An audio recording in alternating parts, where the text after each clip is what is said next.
Hello, my name is Valentina Walker, and this is my informative speech.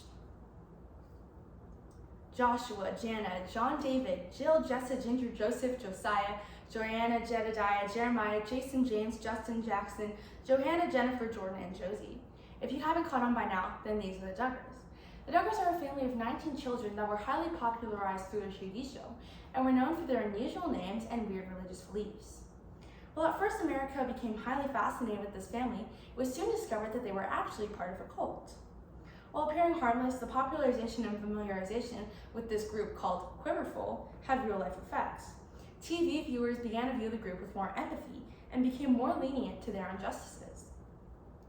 Every day, common people become indoctrinated into cults through three main ways: glamorization through film and TV, scouting and recruiting to find the so-called perfect victim, and special techniques like love bombing.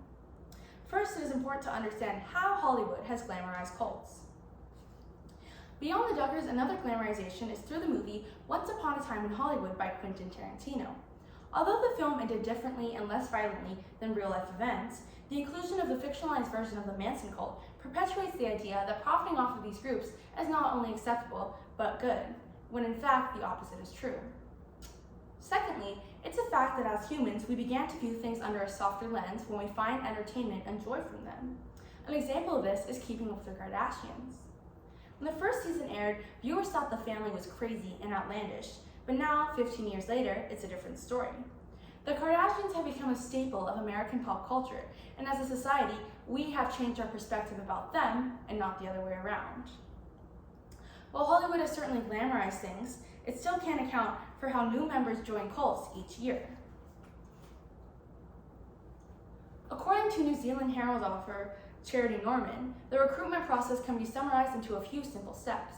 First, it is important to note that cults don't only target lonely and troubled people, but highly skilled individuals that have access to money in order to advance their group standings. The first step is persuasion. Once an individual shows at least slight interest into a group, that group then tries to persuade them to go on some sort of group activity or trip. This can even happen virtually, so now people can become indoctrinated from their very own bedrooms. The second step is selling the idea. This most often happens by showing active cult members as happy and carefree. The third step is tough love. During this step, a cult attempts to remove autonomy and authority from an individual person and forces them to renounce their loved ones and cut off ties from their old life. During this stage, the cult began to push out its hidden agenda. The fourth step is the refusal of criticism. Cults create a culture of shaming and shunning, and so no one can have their own thoughts. Even if people do have their own thoughts, they will have no supporters. Once a person reaches this stage, freedom is nearly impossible. But once they've found a follower, how do cults keep them trapped? Well, love bombing. According to psychologist Dr. Elena Tiani, love bombing is when an individual or group creates grand gestures of adoration and love. However, the true goal of these gestures is to gain control over another person and make them feel indebted. Love bombing frequently consists of excessive praise, unneeded gifts, and the over-communication of feelings.